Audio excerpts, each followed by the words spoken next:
से जुड़ी बड़ी खबर है जहां पर आज अल्टीमेटम इस राबड़ी आवास को खाली करने का खत्म हो रहा है। जो 15 दिन की मियाद थी वो पूरी हो रही है और इन सब के बीच बता दें कि राबड़ी आवास पर कार्यकर्ताओं का जुटान हो गया है।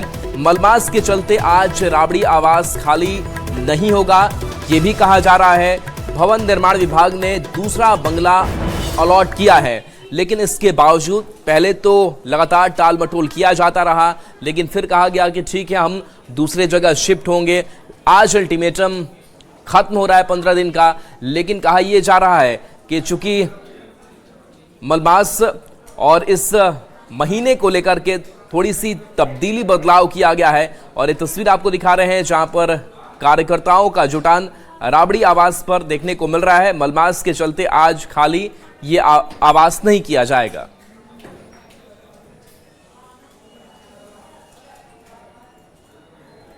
तो खाली करने का जो सरकार का अल्टीमेटम है उसका आज आखिरी तारीख है। जी हाँ, 15 तारीख के शाम तक इस आवास को खाली कर देना है। लेकिन सबसे बड़ी बात है कि यहाँ पे जो फिलहाल जो परिस्थितियां हैं, जो तस्वीरें हैं, उसके जरिए हम आपको दिखा रहे हैं कि तमाम आरजेडी के जो कार्यकर्ता हैं वो यहाँ पे डटे हुए हैं और उनके सुरक्षा में यहाँ पे लगे हुए हैं। जिस तरीके से भवन निर्माण विभाग ने नोटिस जारी करते हुए यह बताया था कि 15 दिनों की जो है अल्टीमेटम दिया था, लेकिन वो 15 दिनों का अल्टीमेटम जो है वो आज पूरा हो रहा है। माना जा रहा है कि यहाँ से अधिकतर जो सामान है वो शिफ्ट किए गए हैं। लेकिन यह आज अल्टीमेटम खत्म होने के बाद जो है देखना होगा कि राबड़ी देवी जो है अपने पूरे परिवार के साथ क्या यह आवास को खाली करती हैं या फिर यहाँ पे भवन निर्माण विभाग जो है और जो है वो सरकारी महकमों के तहत कोई कदम उठाता है। जो सूत्रों के जानकारी के मुताबिक है वो राबड़ी परिवार ने प्रशासन को बताया है कि मलमास का महीना है, खरमास होता है जिसमें शुभ काम नहीं किया जाता है। तो मलमास खत्म होने के बाद जो आज से कल तक खत्म हो जाएगा, इस मलमास खत्म होने के बाद माना जा रहा है कि अगले एक सप्ताह के अंदर जो है वो राबड़ी देवी यहाँ से अपने कौटिल्या नगर आवास में शिफ्ट कर सकती हैं। आपको कौटिल्या नगर की तस्वीरें भी लगातार हम लोग दिखाते रहे कि वहाँ पे भी जो आवास है वो बनकर तैयार है और देखना दिलचस्प होगा कि आज की तारीख खत्म होने के बाद राबड़ी देवी क्या फैसले लेती हैं और भवन निर्माण विभाग इनके फैसलों पर अगली कार्रवाई क्या करती है। कैमरा पर्सन सुबोध के साथ रवीश नारायण, न्यूज़ 18 पटना। और रवीश नारायण हमारे साथ फोन लाइन पर है, न्यूज़ 18 संवाददाता। रवि, चूंकि मलमास के चलते आज खाली नहीं हो रहा है या फिर ये मंशा है कि अभी फिलहाल खाली नहीं करेंगे, क्या कुछ चल रहा है राबड़ी आवास पर? देखिए, आज तो अंतिम तारीख है और 15 तारीख के बाद, आज के बाद विभाग जो है वो तय करेगा कि अगर खाली नहीं होता है तो क्या एक दूसरा जो सूचना है, माना जा रहा है कि अगर खाली नहीं किया गया और 1-2 दिनों के अंदर अगर कोई जानकारी नहीं दी जाती है तो भवन निर्माण विभाग एक और नोटिस जो है वो जारी कर सकती है। उसके बाद पिछले दिनों देखा गया था कि सिटी जो एसपी हैं वो पहुंची थी राबड़ी देवी से बात करने के लिए, तो उसके बाद विभाग अपनी तरफ से कार्रवाई करेगा।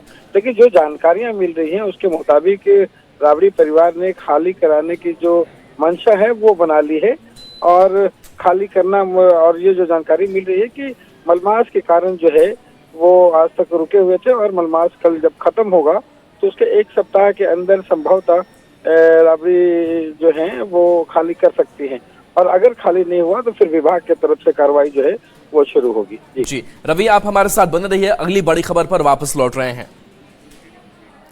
और देखिए, पटना से ही बड़ी खबर है जहां पर दारोगा अभ्यर्थियों का प्रदर्शन देखने को मिला है। सड़क पर ये दारोगा अभ्यर्थी उतरे हुए हैं। बता दें कि एग्जाम रद्द करने की इनकी मांग है और इनका आरोप है कि मेंस एग्जाम जो लिया गया था उसमें गड़बड़ी हुई थी। पटना कॉलेज से सड़क पर छात्र उतरे हुए हैं। रवीश नारायण हमारे साथ जुड़े हुए हैं। रवि, क्या इनकी मांग है? मेंस एग्जाम को लेकर के गड़बड़ी हुई थी? देखिए, ये जो परीक्षा हुई थी दारोगा अभ्यर्थियों को लेकर के, और उसमें बात एग्जाम में यहाँ पे कई धांधली के आरोप लगे थे। माना गया था कि यहाँ पे क्वेश्चन भी लीक हुए हैं और यहाँ पे गड़बड़ियां हुई हैं और इसी को लेकर के लगभग 17 से 99 दारोगाओं की भर्ती होनी थी और उसे लेकर के छात्र जो है वो लगातार आक्रोशित है। उनका कहना है कि गड़बड़ी बड़ी पैमाने पर हुई है और सरकार इसको कैंसिल नहीं कर रही है। तमाम जहाँ पे पेपर लीक हुए हैं वहाँ पे परीक्षा को रद्द कर दिया गया है। तो बड़ी संख्या में छात्र इस परीक्षा को रद्द करने की मांग को लेकर के यहाँ पे सड़कों पर उतरे हैं और वहाँ से मार्च करते हुए यहाँ पे कारगिल चौराहा और जेपी गोलंबर तक आएंगे। बड़ी संख्या में पुलिस बल जो है वो भी गांधी मैदान में लगाया गया है। अब देखना होगा कि इनकी बातें जो है सरकार तक पहुंचती हैं और उसके बाद क्या एक्शन सरकार लेती है। जी चलिए रवि, बहुत बहुत शुक्रिया इस अपडेट के लिए आपका। और देखिए पटना से बड़ी खबर, जहां फार्मासिस्ट अभ्यर्थी का प्रदर्शन देखने को मिला है। रिजल्ट जारी करने की मांग को लेकर के ये सड़क पर हैं। बता दें कि बीटीएससी कार्यालय का घेराव किया है। रिजल्ट प्रकाशन की मांग को लेकर के कार्यालय का घेराव फार्मासिस्ट अभ्यर्थियों ने किया है। बड़ी संख्या में फार्मासिस्ट अभ्यर्थी आयोग पहुंचे हुए हैं। आयोग के बाहर ये जमकर प्रदर्शन कर रहे हैं। बड़ी संख्या में प्रदर्शन की सूचना पर पुलिस भी पहुंच चुकी है।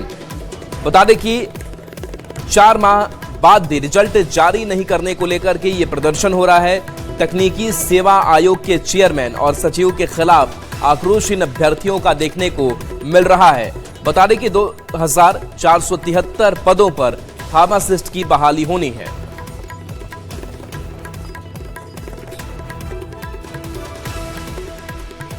तो देखिए फार्मासिस्ट अभ्यर्थियों का यह प्रदर्शन देखने को मिला है। बीटीएससी कार्यालय का इन्होंने घेराव किया है। जल्द से जल्द रिजल्ट प्रकाशन की इनकी मांग है। तकनीकी सेवा आयोग के चेयरमैन और सचिव के खिलाफ इनका आक्रोश देखने को मिला है कि आखिर क्या वजह, जिस वजह से लगातार लेट लतीफी रिजल्ट प्रकाशन को हो रहा है। इनका आरोप है कि 4 महीने बीत गए लेकिन रिजल्ट अब तक जारी नहीं हुआ। रशनीस हमारे साथ फोन लाइन पर है, न्यूज़ 18 संवाददाता। रशनीस, फार्मासिस्ट अभ्यर्थी रिजल्ट प्रकाशन की मांग कर रहे हैं, क्या अपडेट है ग्राउंड से? देखिए 2473 पोस्ट है मैं फार्मासिस्ट का और उसकी नियुक्ति सभी प्रक्रिया लगभग पूर्ण कर ली गई है फरवरी महीने में ही।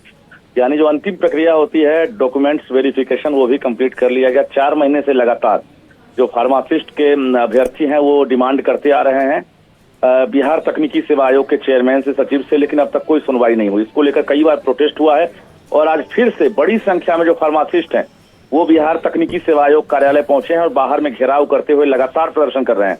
इस बीच बड़ी संख्या में पुलिसकर्मी भी पहुंच गए हैं और लगातार दोनों के बीच नोकझोंक की स्थिति बन गई है और अभ्यर्थी मानने को तैयार नहीं है। साफ तौर से कह रहे हैं आज हर हाल में रिजल्ट जारी करना होगा वरना बैकफुट पर नहीं आएंगे। राहुल, शुक्रिया रशनीस इस अपडेट के लिए आपका।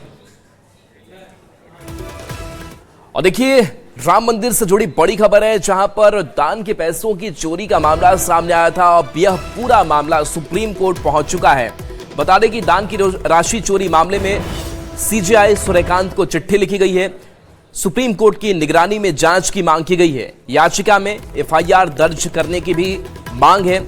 सीएम योगी ने 3 सदस्यीय एसआईटी का गठन भी किया है। आज अयोध्या ये एसआईटी की टीम पहुंच सकती है जिसमें 3 सदस्य शामिल हैं। इसके साथ साथ सीजेआई सूर्यकांत को भी चिट्ठी लिखी गई है और कहा गया कि इस पूरे मामले की जो जांच है वो सुप्रीम कोर्ट की निगरानी में हो।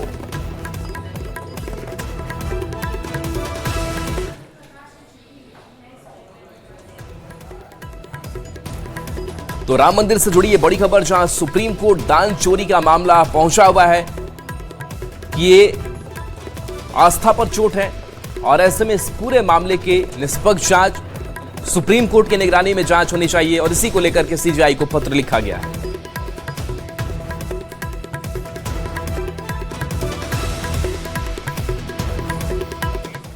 और बता दें कि अनु प्रकाश जो पेशे से वकील हैं, अनु प्रकाश ने सीजेआई को चिट्ठी लिखी और पूरे मामले को लेकर के अवगत कराया है सीजेआई को और कहा है कि सुप्रीम कोर्ट की निगरानी में इस पूरे मामले की जांच होनी चाहिए। और देखिए अब खबर बेगूसराय से सामने आ रही है, जहां पर एक साइबर अपराधी जो अब पुलिस के शिकंजे में है। साइबर थाना पुलिस ने एक ऐसे शातिर साइबर अपराधी कुमार सांकृत को गिरफ्तार किया है जो सोशल मीडिया से लड़कियों की तस्वीरें डाउनलोड कर आर्टिफिशियल इंटेलिजेंस यानी एआई की मदद से उनकी आपत्तिजनक तस्वीरें और वीडियो तैयार करता था। इसके बाद उन्हीं तस्वीरों के जरिए लड़कियों और उनके परिजनों को ब्लैकमेल कर पैसे की वसूली करता था। पुलिस ने पटना के खाजेकला इलाके से 20 साल के कुमार सांकृत को गिरफ्तार किया है। आरोपी के मोबाइल से 200 से ज्यादा नाबालिग लड़कियों की एआई जनरेटेड अश्लील तस्वीरें और वीडियो बरामद हुए हैं। पुलिस ने आरोपी के खिलाफ आईटी एक्ट और पॉस्को के तहत कई गंभीर धाराओं में मामला दर्ज किया है और पूरे नेटवर्क की जांच में जुटी हुई है। वहीं घटना के बाद सोशल मीडिया सुरक्षा और एआई तकनीक पर भी सवाल उठ रहे हैं। पुलिस ने अभिभावकों और युवाओं से सोशल मीडिया पर अलर्ट रहने की अपील की है।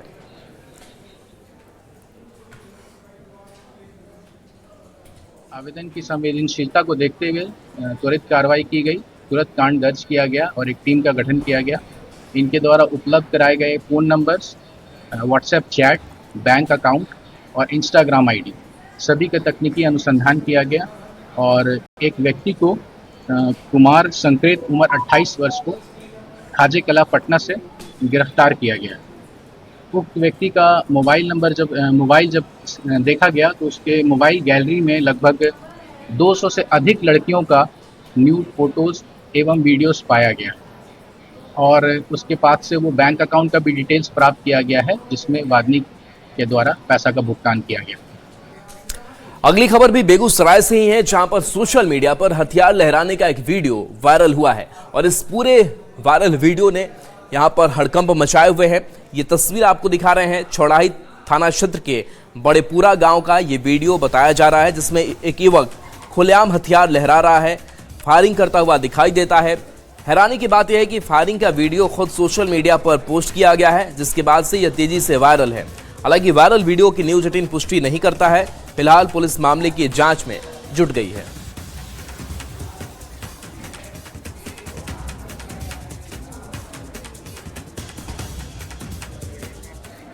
और देखिए सीतामढ़ी से बड़ी खबर, जहां पर एक महिला की गोली मारकर हत्या कर दी गई है और इस हत्या के बाद से इलाके में सनसनी है। मामले की जांच में पुलिस जुटी हुई है। खबर है कि घर में महिला सो रही थी, तभी इस घटना को अंजाम दिया गया। सहियारा के हनुमान नगर की यह घटना है। पुलिस मामले की तफ्तीश कर रही है।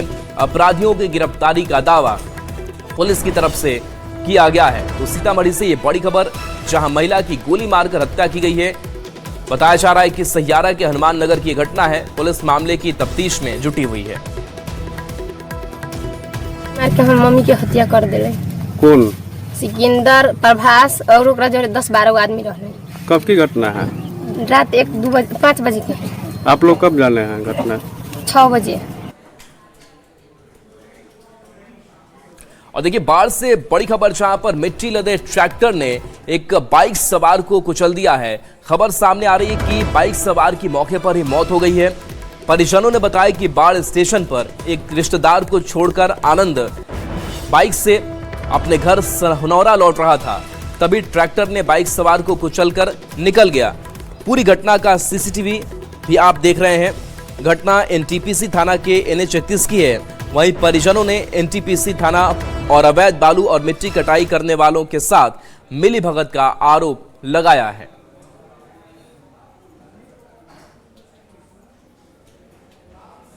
था कि मेरा चचेरा भाई है, आनंद कुमार नाम है उसका, सनौरा घर है।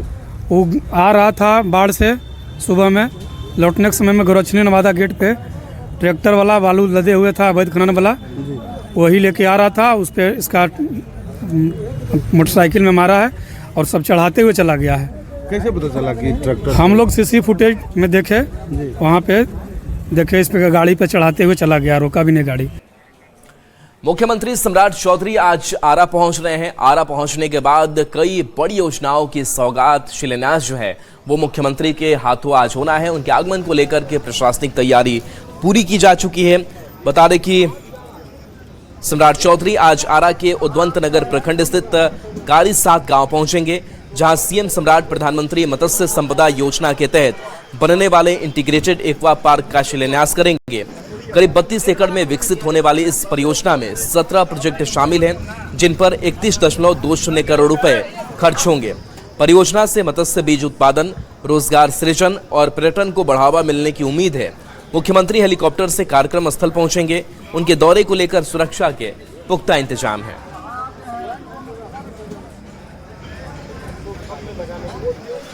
बिहार के मुख्यमंत्री सम्राट चौधरी आज भोजपुर जिले के दौरे पर पहुंच रहे हैं, जहां की भोजपुर जिले के उद्वंत नगर प्रखंड के कारी 7 गांव के समीप बानासुर मत्स्य बीज प्रक्षेत्र में 32 एकड़ क्षेत्रफल में बनाए जा रहे सामेतिक एक्वा पार्क का वो विधिवत शिलान्यास करेंगे। तकरीबन 31 करोड़ 20 लाख रुपए की लागत से बन रहे इस परियोजना में कुल 17 प्रोजेक्ट लगाए जाएंगे, जिसमें कि विभिन्न प्रकार के जो प्रोजेक्ट हैं वो शामिल है। और इसके बन जाने से पर्यटन क्षेत्र को जहां बढ़ावा मिलेगा, वहीं मत्स्य एवं डेयरी विभाग के द्वारा भी इसको लगातार कई जो प्रोजेक्ट है वो उसका शिलान्यास किया जाएगा, जिससे कि रोजगार के नए आयाम पैदा होंगे। उसी को लेकर के देखिए आज सम्राट चौधरी भोजपुर जिले के कारी साथ पहुंचने वाले हैं। वहीं मुख्यमंत्री के आगमन को लेकर के तमाम तैयारियां पूरी की जा चुकी है। एक बड़ा सा पंडाल लगाया जा रहा है जहां पर कि हजारों लोगों के बैठने का इंतजाम है। वहीं मुख्यमंत्री इस करोड़ों रुपए की योजनाओं का शिलान्यास करने के बाद जनता को भी संबोधित करेंगे। वहीं उनके आगमन को लेकर के चप्पे चप्पे पर पुलिस बल की तैनाती की गई है। जगह जगह पुलिस कर्मियों के साथ दंडाधिकारी की तैनाती की गई है। हालांकि मुख्यमंत्री सीधे हेलीकॉप्टर से सभा स्थल पर पहुंचेंगे और वहां तकरीबन 1 घंटे रुकने के बाद तमाम कार्यक्रम में शामिल होने के बाद मुख्यमंत्री वापस पटना के लिए रवाना हो जाएंगे। चंदन कुमार, न्यूज 18, कारीसात, भोजपुर। और देखिए मुख्यमंत्री सम्राट चौधरी गया झीवी पहुंचे हैं, जहां पर उन्होंने कई योजनाओं का शिलान्यास किया है। कई बड़ी सौगातें यहां पर गया जीवासियों को सीएम सम्राट चौधरी ने दी है। उनके आगमन के बाद से लोगों में देखिए जबरदस्त उत्साह देखने को मिला। ये मंच की तस्वीर आप तक पहुंचा रहे हैं, जहां सम्राट चौधरी गया जी पहुंचे। बिहार का दूसरा टेक्नोलॉजी सेंटर का शिलान्यास किया। राज्य का पहला टेक्नोलॉजी सेंटर पटना के बेहटा में शुरू हो चुका है और अब एमएसएमई के तहत गया जी के खीचरसराय में दूसरा सेंटर खुलने जा रहा है। इस सेंटर में हर साल 10,000 युवाओं को ट्रेनिंग दी जाएगी, जिसके तहत वे स्वरोजगार के गुर सीखेंगे।